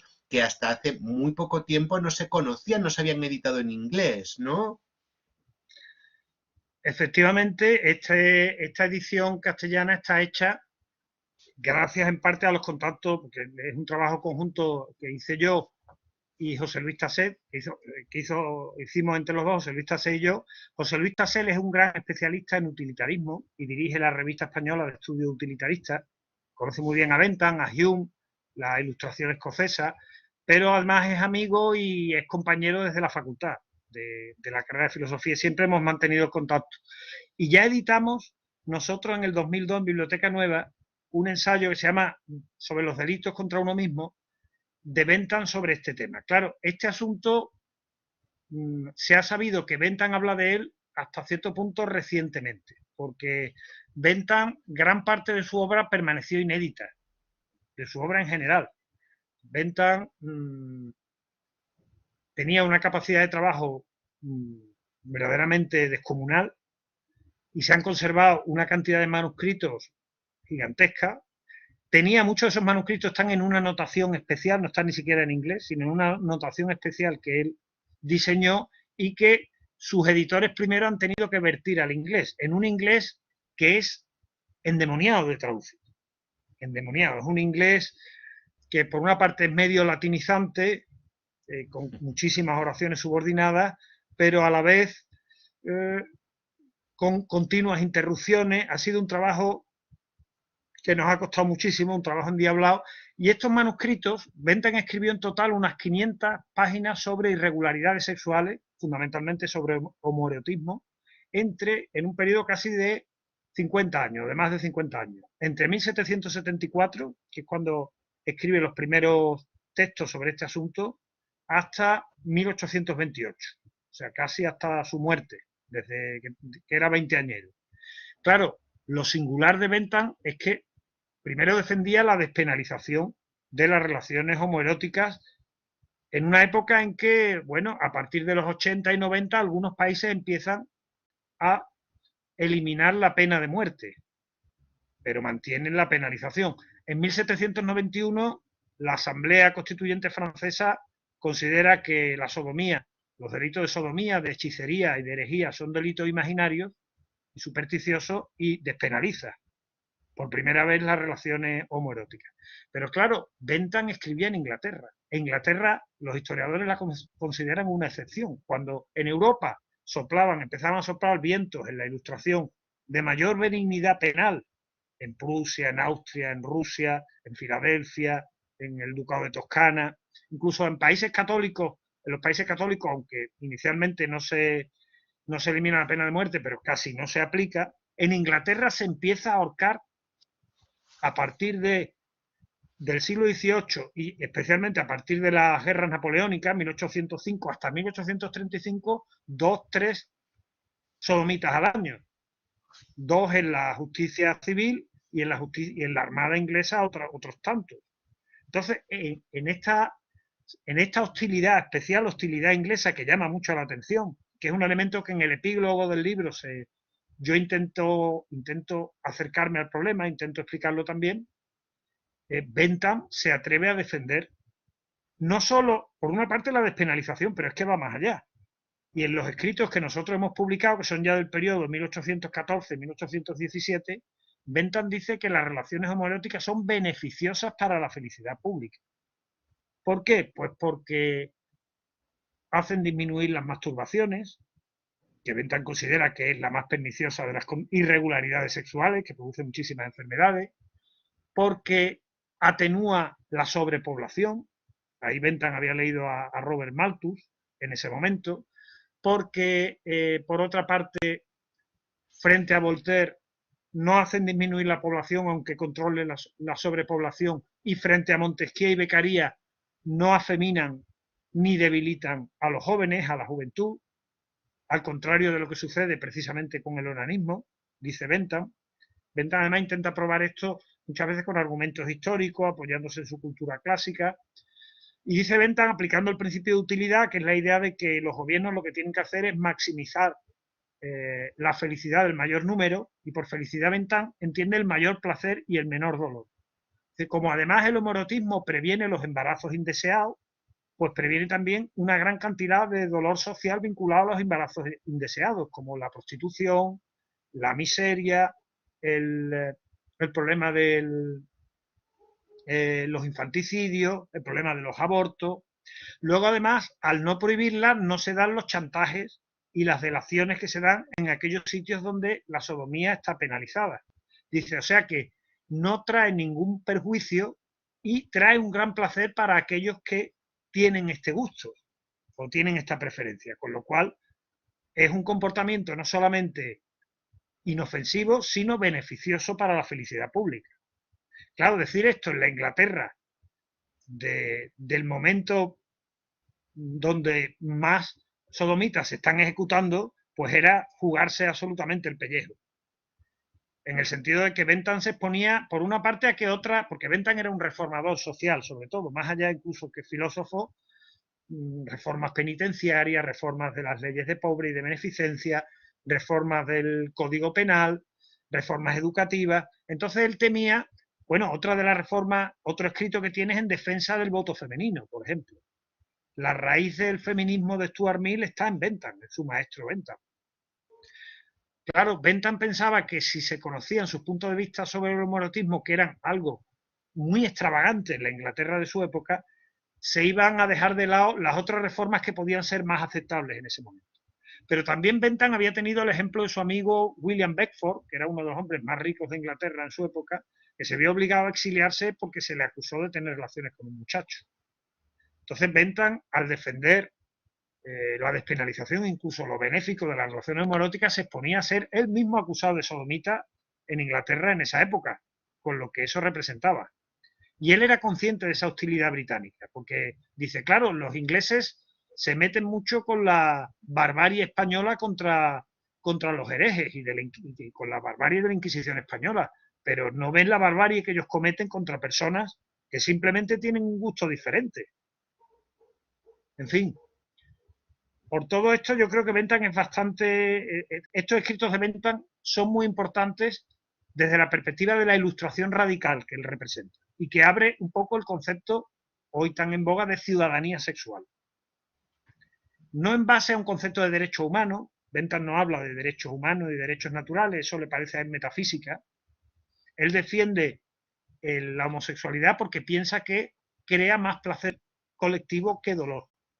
Y en esos términos utilitaristas de cálculo de costes y beneficios en términos de placer y dolor, de esa calculadora de placer y dolor que Bentham aplica, es como dice que hay que defender no solamente la despenalización, sino, ya digo, el reconocimiento, en cierto modo, de esta irregularidad como una irregularidad benéfica. Irregularidad, él utiliza un lenguaje, así como lo escrito sobre homoerotismo del Bentham joven, utiliza un lenguaje peyorativo, aunque defienda la despenalización, habla de gusto repugnante, siempre habla en una terminología no patologizante, sino estética, siempre es un gusto, habla en términos de gusto. Pero ya a partir de 1814 neutraliza ese lenguaje peyorativo y trata de utilizar un lenguaje neutro. Y por ejemplo dice conductas no prolíficas de carácter social. Eso es el homoerotismo.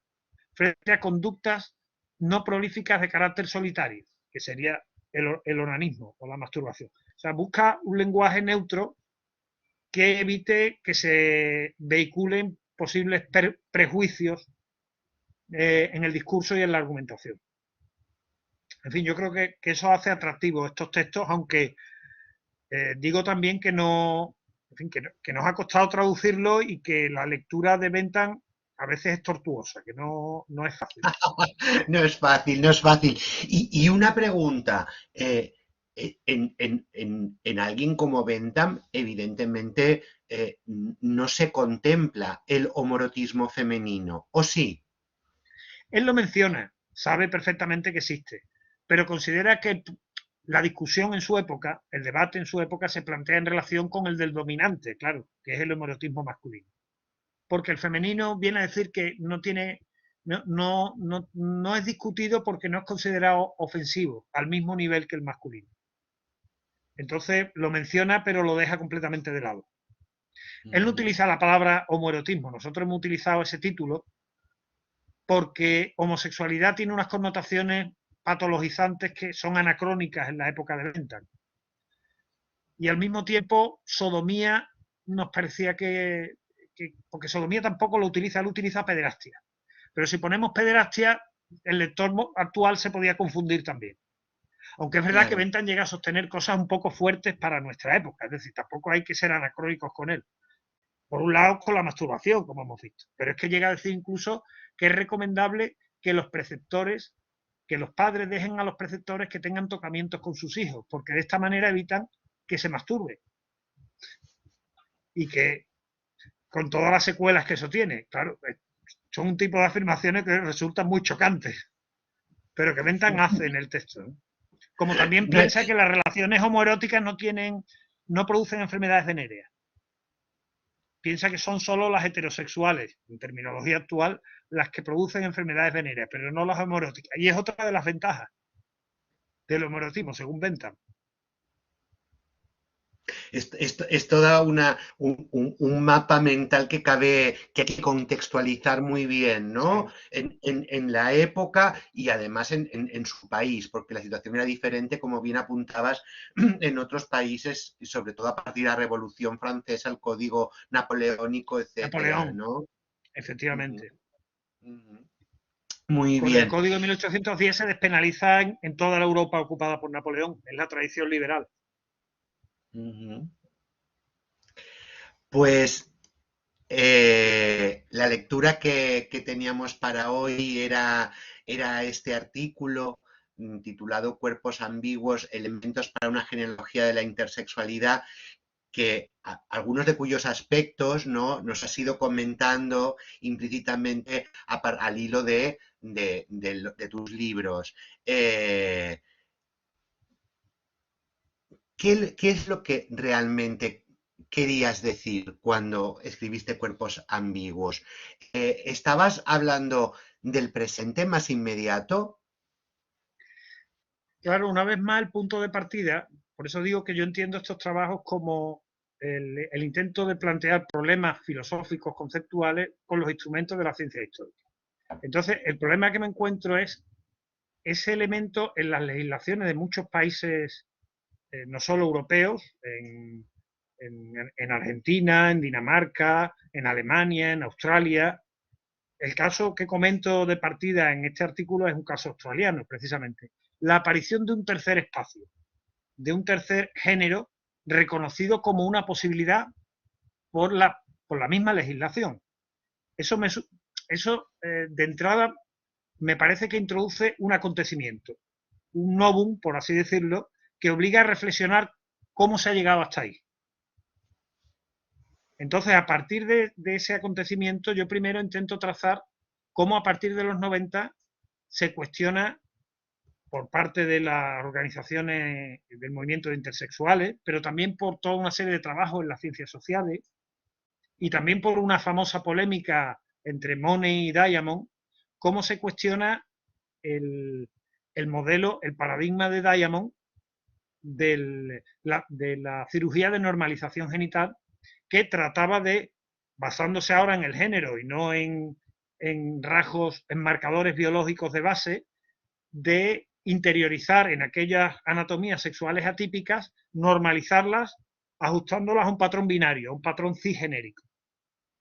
Y cómo hasta cierto punto el hecho de que en las legislaciones de muchos países se reconozca la posibilidad de un tercer espacio, ese modelo cisgenérico en cierto modo se resquebraja. Luego se puede entrar en la discusión de, es verdad que si se dice sexo indeterminado, como es no sé si es en Australia, no sé en qué país, sexo indeterminado parece que frente a los otros que son los determinados.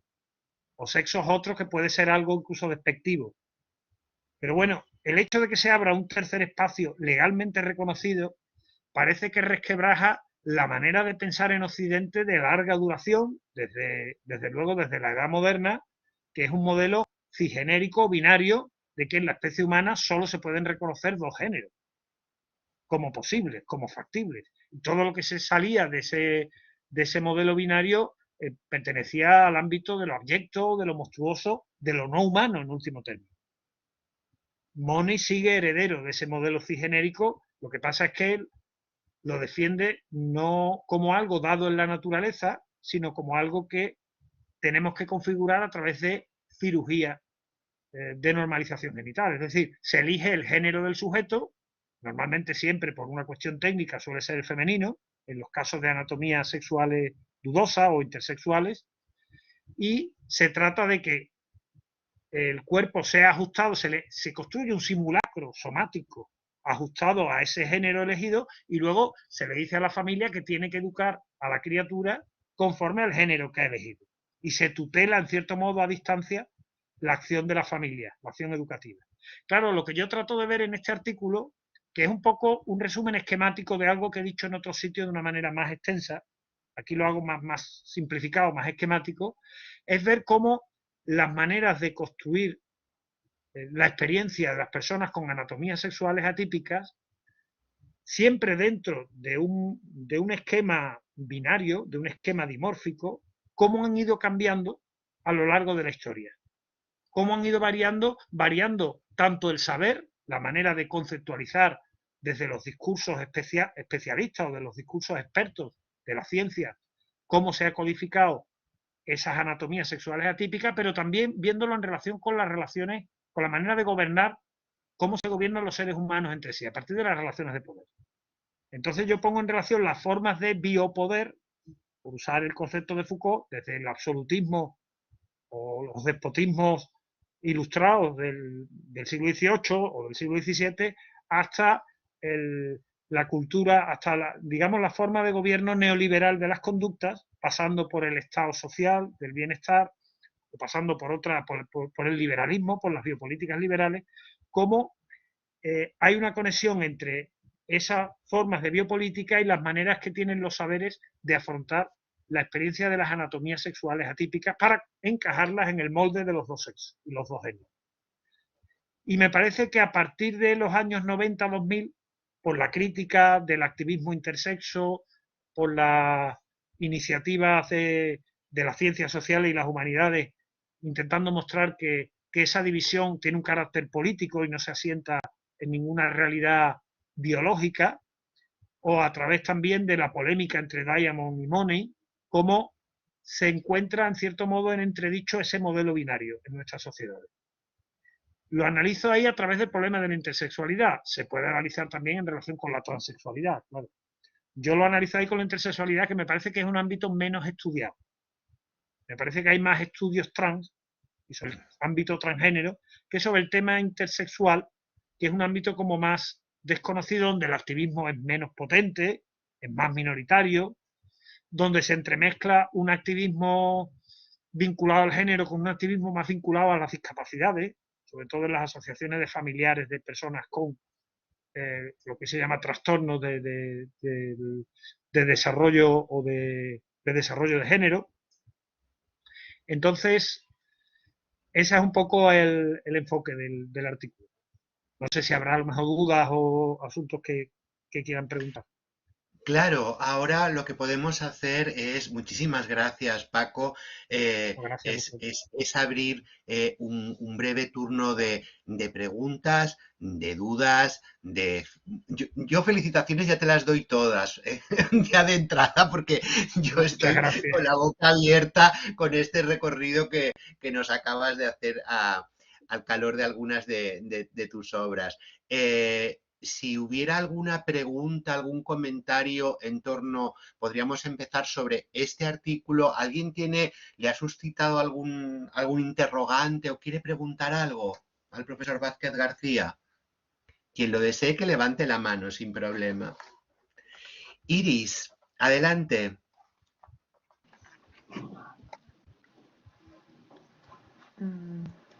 Hola, ¿se me oye? Hola, buenas tardes. Sí, Hola, buenas. se te oye. Hola, buenas tardes.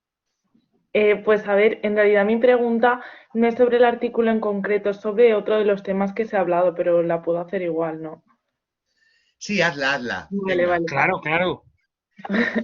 Nada, primero que enhorabuena porque me ha parecido súper interesante la sesión. Había un montón de cosas que no tenía ni idea y vamos, me he apuntado ahí todas las referencias.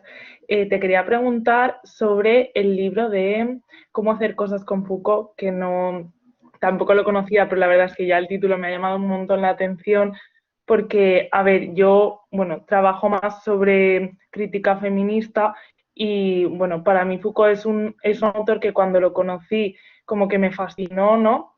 Y empecé a leer Foucault y después más adelante cuando empecé a leer crítica feminista me encontré con que pues Foucault es bastante criticado, ¿no? Algunas de sus obras capitales, por decirlo así, dentro de pues, los estudios de género o más sobre la crítica feminista. Entonces, como que yo siempre me pregunto, no sé si a lo mejor en el libro lo respondes, ¿no? Pero yo siempre me pregunto cómo utilizar esa caja de herramientas de Foucault, ¿no?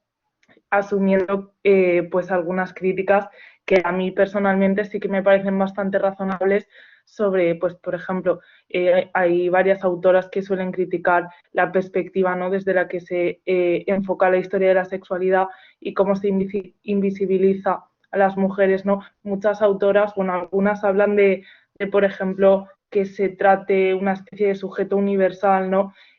O sea, un sujeto no marcado tanto por, no sexuado, no marcado por el género. Y bueno, en realidad mi pregunta es cómo aprovechar, ¿no?, la caja de herramientas de Foucault y utilizar las cosas positivas que nos aporta su teoría sin dejar de lado pues ciertas críticas que, insisto, a mí sí que me parecen bastante razonables que hacen algunas autoras, como por ejemplo, Silvia Federici, por ejemplo.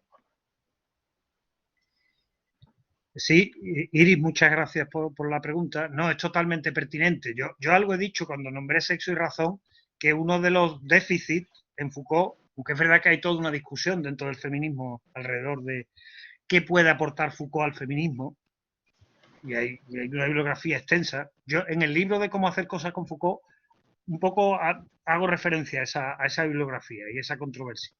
Es verdad Genial, que, claro, la dimensión del género, como la dimensión también de la colonialidad, de la raza, en Foucault, si no está desaparecida, sí está en un segundo plano. Sí está en un segundo plano. Es verdad, por ejemplo, que cuando Foucault trata el tema del homoerotismo es fundamentalmente el masculino. Trata exclusivamente el masculino. El tema de las relaciones homoeróticas femeninas no aparece prácticamente en su obra. Pero más fundamentalmente es que él no tematiza abiertamente el género. O sea, la subjetividad de Foucault, es verdad que está el tema de la histerización del cuerpo femenino. Es verdad que en los textos que tiene sobre el mundo antiguo se resalta mucho el carácter masculino de la ética sexual de la antigüedad griega y de la antigüedad romana, y el carácter exclusivamente de un modelo de virilidad y además digamos, de una ética de la posición activa. Pero ese es un déficit en Foucault que yo reconozco que está. Yo creo que Foucault es una buena caja de herramientas para el feminismo, pero que tiene que usarse con los clásicos también del pensamiento feminista. Claro, en el feminismo mismo hay una gran diatriba importante interna entre feminismo de la igualdad, feminismo de la diferencia, posfeminismo. Butler, por ejemplo, que es quizá la feminista más Foucaultiana que nos podemos encontrar, también es crítica de Foucault en estos aspectos, ¿no? Es crítica, sí, por ejemplo, de cómo Foucault, pues, por ejemplo, en Herculín Barbán, en el libro sobre Herculín Barbán o en La voluntad del saber, apela a una especie de naturalismo de los cuerpos y los placeres, que sería un naturalismo que sería un error desde el punto de vista de Butler. Pero yo creo que, a pesar de estas deficiencias de Foucault, Foucault sigue siendo aprovechable por el feminismo. Y hay un montón de trabajos, tanto empíricos como teóricos, que utilizan esa caja de herramientas, aunque obviamente complementándola, como digo, con otras perspectivas, que no son incompatibles. O sea, ya, como dije antes, en ciencias sociales, como en mundos sociales, un mundo histórico, y admite una cantidad infinita de dimensiones, unos modelos nos pueden servir para dar cuenta de algunas de esas dimensiones, y Foucault ahí puede funcionar, pero necesitamos otros modelos no necesariamente incompatibles con el anterior para dar cuenta de las otras dimensiones. Esto no es un eclecticismo, siempre que la construcción de la investigación sea coherente y sobre todo organice de manera coherente los datos empíricos. Claro, yo creo que tenemos que volver un poco a aquel adjetivo que usábamos al inicio de ductilidad, ¿no? Sí. De aplicar, ¿no?, de una manera dúctil a Foucault para aquello que Foucault nos puede servir. No sí. Ser ni tan ciego como para no ver más allá de Foucault o tan ciego también como dedicarse a criticar a Foucault por criticar, ¿sabes? Ni un extremo claro. Ni otro. Foucault puede ser muy útil, creo yo, ¿no? Y a la luz de todo lo que nos has expuesto hasta ahora con este elemento tan interesante. Tenemos más preguntas y no quisiera sí. Que la clase acabara muy tarde. Sí, perdón. Tenemos una pregunta, gracias Iris. Tenemos una pregunta de Karma. Gracias. Karma, cuando quieras. Sí, gracias. Hola. Bueno, nada, pues felicitarte yo también, por supuesto, por tu gran obra. Y mi pregunta no es concretamente en torno a este artículo, sino en torno a un poquito todo el recorrido bibliográfico que hemos ido haciendo por tu obra, donde en varios momentos aparece analizado el fenómeno de la pederastia, de la pedofilia. Yo te quería preguntar si conoces la obra de, es que estoy mirando aquí el titulillo, la obra de Agustín Malón, por ejemplo, el libro Ética Sexual Contemporánea, Aspectos Pedagógicos y Límites, donde él hace un análisis, bueno, él lleva ya años analizando la emergencia, perdón, la emergencia del fenómeno del abuso infantil en los años 80 como un movimiento de péndulo contrario y respuesta al renacimiento sexual, bueno, un poco cómo se viste de peligro y se niega la sexualidad de los niños y todo esto. No sé si conoces algo de su obra y qué piensas al respecto. No, no la conocía, pero voy a tomar nota. No, yo las primeras cosas que leí, claro, yo me he ocupado del abuso sexual de menores por sacerdotes, fundamentalmente, no del abuso de menores en general, que no es un tema que haya trabajado directamente, pero no conocía la obra de este autor. Yo entré un poco en este tema a través de un filósofo canadiense que antes mencioné, que es Ian Hacking. Ian Hacking tiene unos cuantos trabajos sobre la historia del concepto de abuso sexual infantil y cómo se construyó una especie de pánico social en torno a esta cuestión en los países anglosajones a partir de los años 80. Él lo analiza muy bien. Exacto. Incluso cuestiona, yo ahí no me meto. ¿Puedes escribirlo? Hacking, sí, lo voy a poner aquí. Disculpa. Si me puede escribir Vale, el nombre de este autor de ética, porque me interesa esto de ética sexual contemporánea. Sí, tanto. Sobre todo, hay un texto que se contiene dentro de este libro, que es muy recomendable, que voy a poner aquí.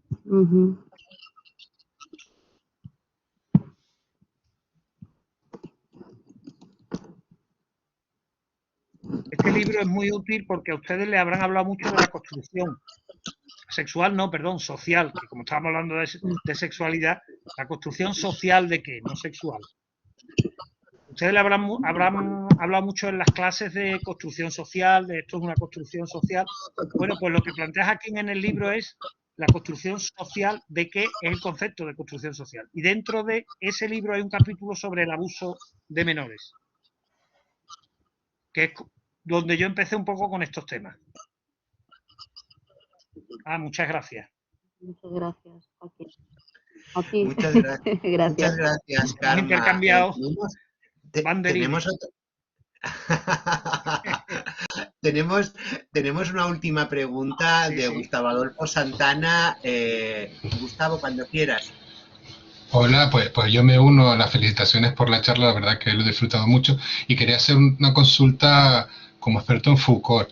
Yo he leído en algún sitio, no sé si en alguna de sus biografías, que él en un viaje a Estados Unidos y a vivir la experiencia de los locales gays, incluso algunas prácticas sadomasoquistas, él se plantea hacer un giro en su historia de la sexualidad y que lo argumentan como es imposible, que no le dio tiempo de hacerlo porque desgraciadamente falleció antes, pero que posiblemente esa es la deriva que llevaría hasta Butler. Y quería saber qué piensas sobre esto. Hombre, hacer un futurible, pero si conoces alguna cosa o si posiblemente esta experiencia lo pudiera haber llevado por ahí. No sé si me explica.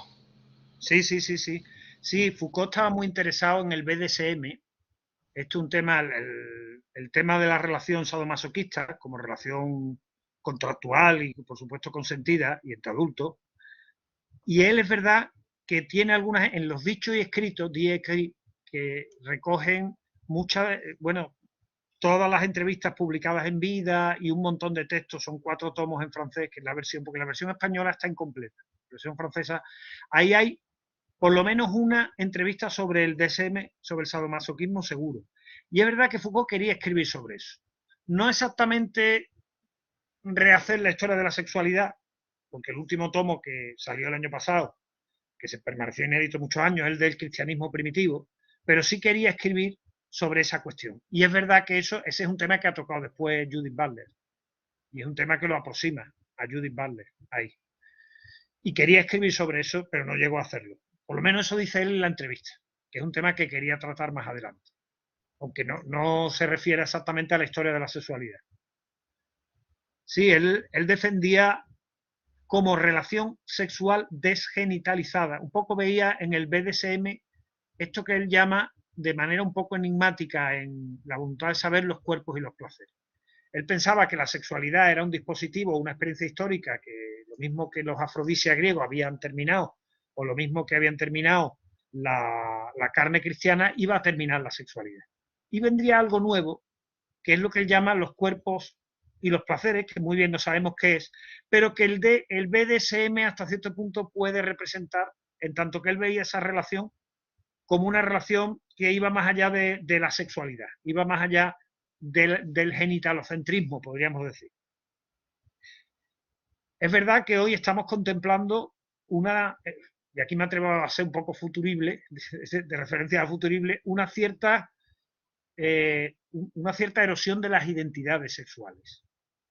Claro, los movimientos queer tienen parte que ver con eso, pero la clasificación de las personas en términos de homosexual, heterosexual, bisexual, etcétera, que han formado parte consustancial de la experiencia de la sexualidad, eso parece que está en trance de pasar a otra cosa.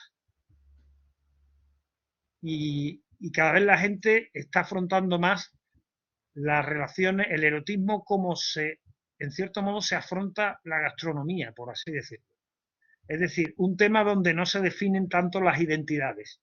Una experiencia donde, es decir, yo porque me guste más unas comidas que otras, eso no me establece mi identidad como una identidad determinada. Pues yo creo que en el uso de los placeres vamos un poco en esa dirección, quizás. Y eso sí puede ser que eso signifique el fin de la sexualidad, basada en la división de lo normal y lo patológico y en esa clasificación de los sujetos y de las identidades. Y estemos pasando a otra cosa. Foucault pensaba que esa otra cosa, el BDSM tenía que ver con algo que estaba surgiendo, que era nuevo y que implicaba ir más allá de la sexualidad, en cierto modo. Bueno, no sé si he contestado, pero bueno. Sí, muchas gracias, profesor. Muchísimas gracias, Gustavo. No sé si Jorge Luis tenía alguna pregunta.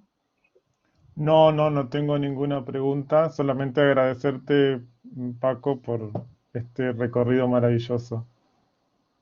Bueno, muchísimas gracias a vosotros por acogerme ahí, Jorge. No, faltaría más y además tengo un sentimiento de haber sido como un muñidor de vaca, ¿no? Porque te prometí que en una hora no te molestaría más de una hora y llevamos pues prácticamente 2 horas, así que muchísimas gracias de nuevo por tu generosidad, Paco, ha sido un placer, ha sido un verdadero lujo y sobre todo un festín de ideas, de saberes y de conocimientos. Está de más decirlo porque me parece que ha quedado implícito a cualquier persona que esté interesada en la historia de la sexualidad en España. Le recomiendo la obra de Paco Vázquez García porque me parece sencillamente imprescindible. No lo veis porque los tengo aquí separados, pero podría empezar a ir añadiendo todos los volúmenes, ¿no? que hemos estado hablando, ¿no? Porque han sido lectura obligatoria para mí en mi formación también como modesto historiador de los discursos, de las representaciones del homoerotismo en España. Así que, Paco, de nuevo, muchísimas gracias. Creo que hablo en nombre de todas las personas que estamos en este curso. Gracias mil y confiemos que más allá de cuando se acabe la pandemia nos sigas publicando tantísimas obras como hasta ahora. No, habrá que pausarse un poco, Yo os agradezco la oportunidad de hablar porque es la primera vez que hablo un poco de todo el conjunto de estos trabajos que tú has estado ahí señalando. O sea que para mí ha sido una oportunidad, es la primera vez que hablo así en conjunto de todo eso, ¿no? Pues me alegra mucho que no haya sido una experiencia horripilante ni torturante, claro. No he pretendido ejercer de inquisidor, así que nada, de nuevo, muchísimas gracias, Paco, por tu presencia y por tu sabiduría. Y lo dejamos, si os parece, aquí, ya son más de las 8 de la tarde, muchas gracias a todos por vuestra presencia, os envío un abrazo bien fuerte a todos y nos emplazamos para el martes que viene, que vaya muy bien. Un abrazo fuerte. Adiós, muchas gracias. Un abrazo muy fuerte, que vaya muy bien. Adiós, que vaya muy bien. Gracias por vuestra atención a todos. Faltaría más. Adiós. Estábamos todos con la boca abierta, en definitiva. Gracias mil, Paco. No te Adiós. molesto más. Gracias. Hasta Un luego. abrazo. Un abrazo.